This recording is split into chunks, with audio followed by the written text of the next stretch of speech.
ఇది ధర్మము కాదని మీరు ఒక్కరైనా పెదవు పెరుగుతారా? తమ్ములను వడ్డినప్పుడైనా తమ్ముడు బాగుపడుతురా? ఆయన ఓలిగా పుట్టినప్పుడు ఈ ముఖమును మగటముతో మత్స్యంత్రం కొట్టి తెచ్చుకున్న వాడను నేను. ఈ పాంచాలిపై నీకేం అధికారం ఉన్నదని అర్జునుడైన అన్నగడిగిన చతుర్వేద ప్రశాంతములో సాధర్మచారిణి అయిన దానను దయారహితముగా పన్నె కొట్టినప్పుడు ఇది అమానుషమున్నవారు ఒక్కరూ లేదే. నేను కలిసే ఇది మాయా పురోధరమైనది. ఈ ధర్మజుడే గెలిచిన ధర్మమే జయించినది, ధర్మమే జయించినదని మీరందరూ జయించేవారు కాక పాండవ పక్షపాత బుద్ధులతో ధర్మదేవతను ఖండించి అధర్మదేవతను ప్రయత్నాడు.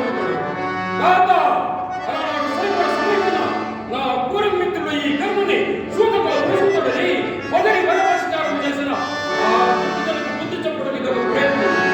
నాడు నన్ను అతిథిగా ఆహ్వానించి పరిశీలించిన పంచముఖ ప్రాంతాలపై పగ సాధించుటే దీని అంతర్యం. అంతే గాని నా పుత్రదేవ జాగ్రత్తమైన ఎంగిలి కుటి కాశపడిన అల్పుడును కాను. అందులో చూదార్చిన ముద్రపై సిద్ధమసుకు అదముడును కాను. నా హృదయాగ్ని ద్వారా ప్రతి రూపమే ఈ జగము కాగా ఆ ప్రతీకారమే ఈ పాంచాలిని ఆవరించినది. మర్మ ధర్మములతో పాండవ పక్షపాత బుద్ధులతో పాప కర్మములతో కొనసాగించు మీరు ఈ మహాసభలో మాట్లాడు అనేకులు మీ హితోపదేశములు గట్టి పెట్టండి, కూర్చోండి.